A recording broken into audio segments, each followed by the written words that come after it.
The idea of a dream car is often an elusive adventure for many car enthusiasts, but with the recent build of my RB-powered 240Z, I did get one step closer. And my Isuzu Gemini turned out better than I could have ever imagined. Now, one of my favourite cars, though, that we've ever built on this show is, of course, the 180SX, and it's probably no secret that Marty and I have had a long-standing rivalry. It's also no secret that I'm a huge fan of Subarus, and one of the most iconic Subarus ever made is WRC Blue. It's turbocharged all drive and has 2 doors. So we're going to build one, but the only problem is, well, this. Now, this here may not be your idea of a dream car, and that's okay if it's not. But thanks to Supercheap Auto and Castrol, they're giving you the chance to win $100,000 towards your dream car if you're a club member or a trade member in Australia or New Zealand. All you got to do is go into Supercheap Auto and buy some Castrol oil. All of the details are down below. People, let's build a Subaru. I finally did it. I finally got aboard the WRX train. Feels pretty good, huh? Feels great. Would you like to drive it? Oh, I'd love to drive it, Mark. Thank you, mate. Whoa, that was a launch. The car's dead, is why I stopped. Oh, it thinks we got hijacked. What a nug. While I've always daily driven a Liberty wagon, as far as the iconic WRX goes, this car is second only to a 22B. Only 399 were released in Australia in the late 90s, and the 2-door body style has made them very special. I bought the cheapest one I could find at the time. We repainted it, upgraded the driveline with bigger hubs, shafts, brakes, and of course the essential 6-speed gearbox. We then added some handling mods, and from there I took it to the racetrack multiple times to see how it would go against Moog's Turbo BRZ. And it went great, until it didn't. WRX is feeling great now. Just about time to blow a head gasket, huh? I'm gonna slow down for this one a bit. I can hear a noise. This is the age-old question. Do you stay into it when it's noisy? The answer is no, you don't. Yeah, I've killed it.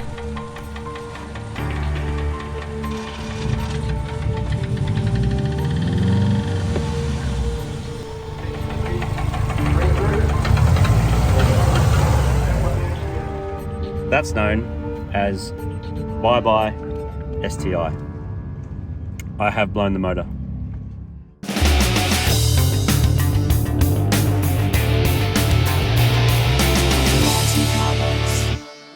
Hey Siri. Find me a skip bin that is big enough for a Subaru.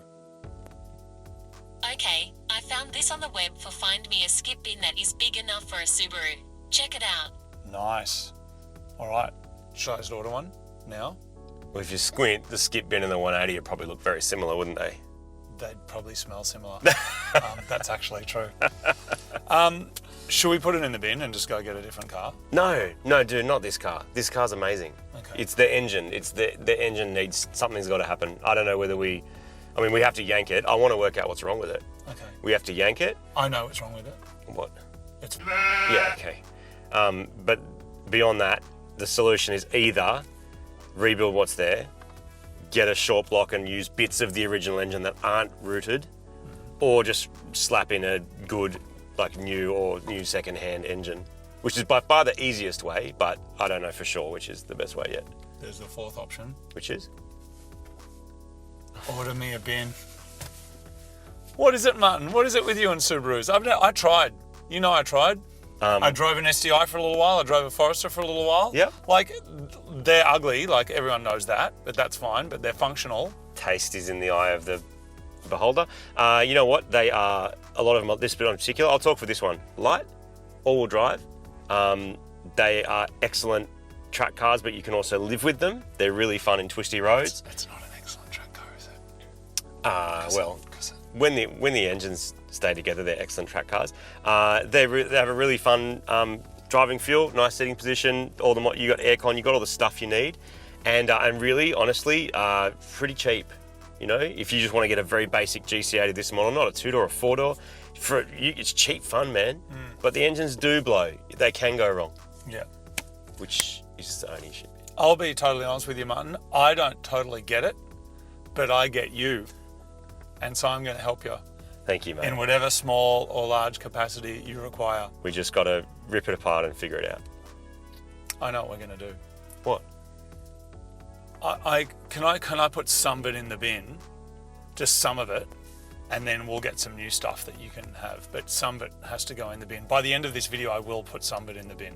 Based on the sounds that it's making, I'd say it's very likely some of it's going to go in the bin. Yes. So yes, you can. All right, let's... It's been a hot minute since I worked on the STI and a hot minute since I drove it and broke it. Pretty sure it broke due to an oiling issue, and although this is one of the best engines that Subaru's ever made, an EJ207, it revs nice, it makes good power, and it's forged from the factory, some bits of it, they do break. So we're going to pull it out and we're going to replace it with this, which is a fresh, brand new EJ207 short block, so kind of same as what's in there, but we're going to do some tasteful mods to attempt to fix the oiling issues that caused it to break in the first place and make just a little bit more power. So step one, the engine has to come out. We're going to show you what's happening. Aaron's going to give me a hand because he's a Subaru whisperer. That is coming out.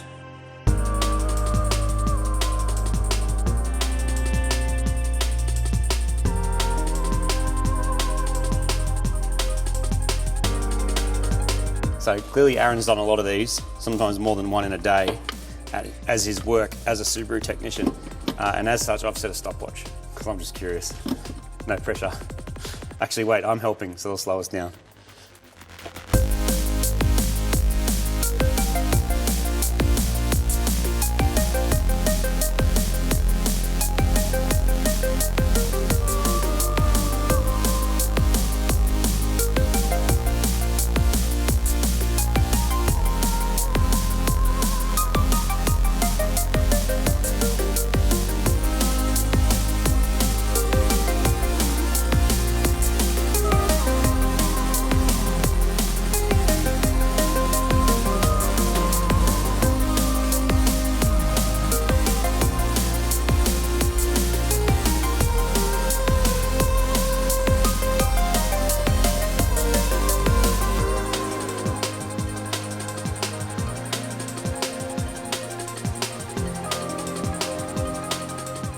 So Aaron said it would take between 1 and 1.5 hours to fully extract the engine. I set a stopwatch and it took 51 minutes, which with me helping is pretty incredible actually how fast it was.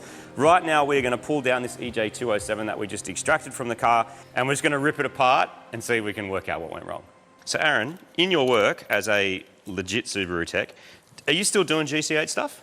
We see them every now and then come in for servicing, but that's just all we get them for. Yeah. They're normally guys that have had them since brand new and just want to keep them living. So. Yeah, and used to doing the whole dealer dance, right? Yeah, well that's it. They don't really have too many problems when they're not driven hard. Yeah, and not modified, right? Yeah, that's it. They're all I feel stock. like that's a big one with Subarus. It's like, it always breaks. It's like, yeah, but what are you trying to do? I'll put 30 pounds through a stock block. Well, it broke. But then again, there's some JDM cars that will hack that, aren't there? Like some of those big engines. Well, I had a JDM STI engine in mine and I threw 24 PSI at it for 8 years before I ended up doing a bearing. So they can definitely take it as long as they're maintained. Is there anything of note about this particular engine? Like EJ207, anything that you particularly like or don't like about it? With the 2 litres, the one thing I don't like is the sump. There is actually no baffling in these square sumps. Okay. And that's probably what's caused your bearing failure. Yeah. Just especially it happening at the track. Yeah.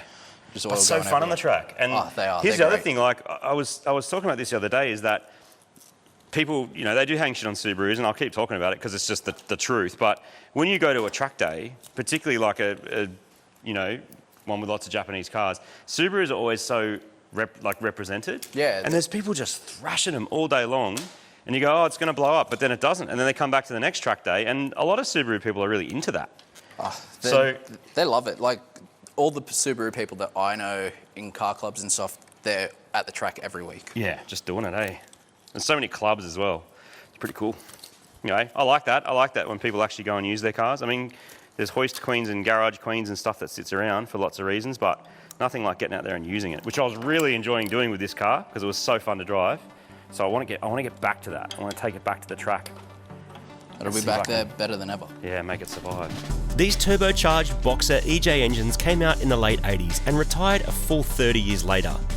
The There's a lot of compatibility between the various year models and variants, and that means the aftermarket support is huge. And it means you can put newer EJs into older cars and they bolt straight in. There it is, people. Inlet manifold. I think they are red from the factory, these ones. The crinkle coat always sort of chips off and looks a bit rubbish, but we might paint it up and make it look nice. You can also delete a lot of these things, because if we change our fuel system and go parallel rails, or we put an e-throttle and do all those kind of fun modernising things, which I love doing, then we can make this even neater again.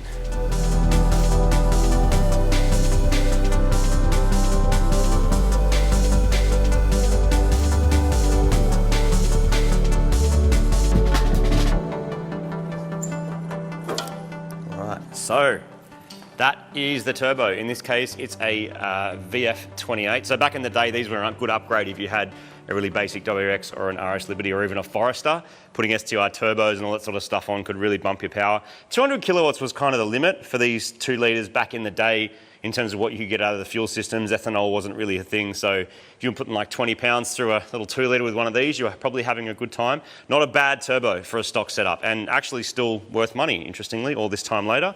But that will go in a box. I don't know if we're going to reuse that yet. Kind of haven't really worked it out. Just going to strip it all back, have a think about it, and then work out what we're going to use. Interestingly enough, this has actually got 2 vent ports in the block case itself. Oh, so that one's connected to our segment, and that was PCV. PCV, here, right? Yep. But that's also another one which to me indicates that this block is actually a later model block. So not the original one, most likely. No, I most was likely. told that it had been replaced, but and also I was told that it maybe was flash tuned, which potentially I never it's even possible with that ECU, but it makes sense now. That looks like a doorstop. Yeah, I personally wouldn't have done that, blocking it off with that, but yeah, it's definitely not needed because these heads have only got the one venting port. It's just a balance port for extra breathers. All right, well, let's rip it apart. I'm going to take all that off, right? Yep. Great, let's go. Before we can work out if this engine is able to be saved, we need to completely strip it down. If it's just broken something small, it may be reusable. If it's done a lot of damage, it will likely end up in the bin with all those Honda parts. All right, so the covers are off and it looks like the cam bolts are undone. So what are we looking at here? Next, we've got to take the timing belt off, then we'll flip it over, take the exhaust off, Yep. and then we'll start pulling the cams out, get the heads off, and See, and sump as well, right? sump, see what kind of glitter we've got in there. And it looks like it's stock cams, and it doesn't look like it was rebuilt all that long ago, based No. on how like flexy everything is and how nice everything is. Yeah, it's pretty clean on the inside too, which means it's been well maintained since it's been redone. Completely stock in there. No, it's actually got head studs already. Looks like ARP 2000 studs, All right. which is handy.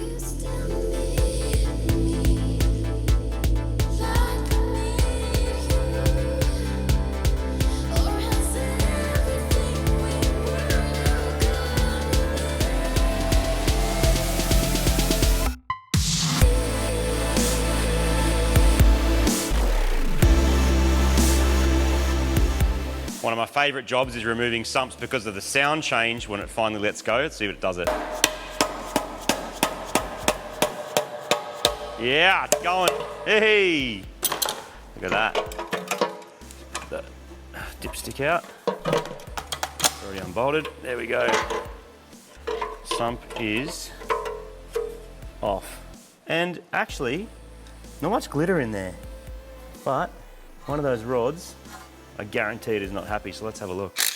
All right, so we're gonna get the pickup off. That's the stock pickup. Really common to change these, by the way, and probably not a bad idea and something we'll absolutely do because they are very thin and they can break. Doesn't look like that's what killed it in our case, but it is definitely a thing. A properly baffled sump is gonna be the way to go. Now I'm curious to see if there's any obvious knock in there. Not so far. Got to tear it down more. There are plenty of Subarus getting around with 500,000 kilometres on the clock or more, still with their original engines. Chances are they've been serviced with regular oil changes, and they probably haven't been modified or seen the racetrack. They are a relatively small engine, they're all aluminium and designed to sit as low in the engine bay as possible. You do have twice the number of head gaskets to upset when you start screwing extra boost into them or not maintaining them correctly. There is some upside here, and that is they're really easy to work on. There's heaps of quality information out there on how to rebuild them, and an infinite number of clever aftermarket upgrades to fix any shortcomings from the original factory engines.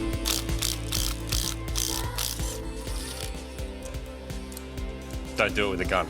We're not recycling these ones are going in the bin. The noise I could hear seems to be coming from inside the block, so to get to it and find out what's going on, we need to remove the heads, which requires the cams to be taken out. Then we can undo the head studs and lift off the heads. We're now going to have a quick look at the block and see if we can work out exactly what went wrong. But in terms of the actual process of just replacing, we could now throw, as soon as they've been serviced, we could throw them directly onto our new block, put it back in the car. So that was an hour for the engine out of the car, 54 minutes for that tear down, 3 hours to put it back together, because you're going a bit slower, right? Yeah, you're going a bit slow. You've got to be a little bit more meticulous. Yeah. This is where EJ engines differ a bit from your typical inline engines. The engine case has two halves which need to be separated. They're held together by bolts and you've got to take it off the engine stand to crack the casing apart. Before you do that, however, the pistons need to come out. The gudgeon pins are accessed through plates in the block, the circlips need to be removed, and then the pins knocked through to release the pistons. And then the entire rotating assembly can be removed as one. Straight away, we're seeing issues with the pistons. It looks like something has gone really wrong inside this engine.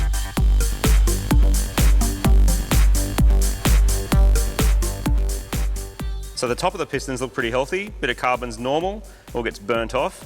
That's what the skirt of a piston's kind of supposed to look like with light use. And that is completely so that has caught the side, but we don't know whether that's happened after the bearing's given up and it's all moved around, or whether that's kind of been scratching down the bore and then caught, and then who knows. So we'll keep ripping it apart and see, but that is absolutely a bin job.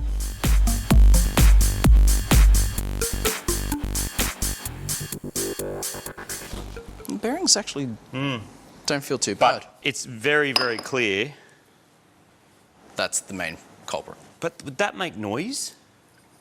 Yeah, because essentially the piston to wall clearance is too big and allowing the piston to slap around, and that can cause a similar noise to bottom end bearing. Meaning that this block currently in its current form is cooked, because that would have completely, reckon it would have munched that bore? It would have. So the only options if you were to keep this block would be to go oversized pistons or put new sleeves in them. Oh, sleeve it or bore it, then oversized pistons. Yeah. But in terms of the rods, which is surprising, because that's straight away to what I thought it would be. But they all feel the same. You know what I mean? Yeah. Everything there feels the same. Obviously, we can pull it down and have a closer look, but to me, it looks like that's the culprit. So there you have it. The engine has been stripped down, and basically what we have now is a Volkswagen Beetle, because there's a boxer engine in the back. Look at all this shit, dude. I know. Look at it all. Isn't this going in the bin though? No, some of Why this not? stuff, it's good, man. It's good stuff. Why don't you replace it with good stuff? I know, we're replacing that actually, because I got something tasty in mind. That will all be revealed in the next episode. What's happening? Don't worry, it's going to be good. Are we taking all this out? This all has to come out. Well, let's go. Some of this needs to go in the bin, and some of it needs to be reused. So this is going in the bin? I'm just going to bring the bin over actually, because it looks like there's a lot of shit to go in the bin. No, not that specifically. That's valuable. People, dude, we're going to do it properly. That's what this is all no. about. Just start putting. No, we need this. Look, I'm just going to put this over here. Very simple, man. It goes from there to there. Look, how about we put? No, not. We're replacing all of that, Marty. Yeah, but not that bit. We don't need that. Look at that. That's rude. I may have swapped the plates over Oh, in honour of blowing up stuff. We'll keep. Don't chuck that out. come on, man. You don't need that. I reckon they're important. No, they're really important. No, you can't get them. Okay. Put them over there. Not that. No, not them. Oh, dude, we actually no. Oh no, we don't need that. We don't put that in the bin, dude. But why would you chuck it? It's perfect. We're not. We're just going to put. Oh, this is the Facebook bin. I need these. Like we actually you What are can't some get more? them anymore. They're You old. can't get them anymore. Well, you can. They're in the bottom of the Next bin. episode, we are going to begin the mods, begin the rebuild, get this thing working again, and for the next 4 hours, which you don't need to see, I'm going to prevent him throwing valuable stuff in the bin. It's not, dude. Thanks for watching. See you next time. Grab a limited edition STI poster. Oh, that sounded expensive. All the best. all the best cars, the ones that mean a lot, get them. Oh yeah, by the way, of course, thank you to Castrol and Supercheap Auto. Distracted him. If you do want to win $100,000 towards your dream car, you got to get some Castrol from Supercheap Auto. All of the information is on the link below, and then he might have just told you about the poster. Of course, we have limited edition posters. That's going in the bin, come on. No! Limited edition posters, there's a little link now. Thanks for watching. And then 180SX, WRX. Let's go. Late 90s. Let's hit it. The gasket!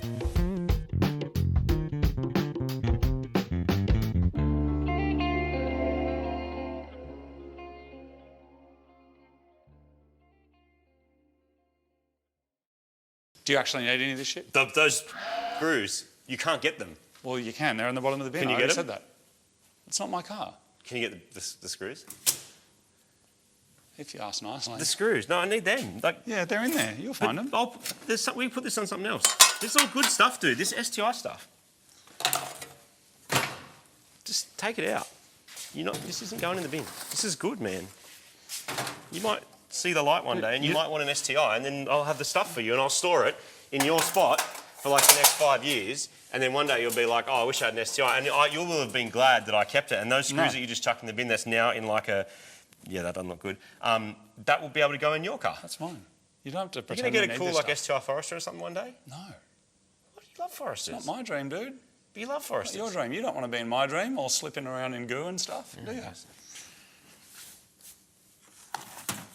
All right. Do you actually need that shit? Yeah, I actually do. That's what I was trying to stop you doing. I'll find them.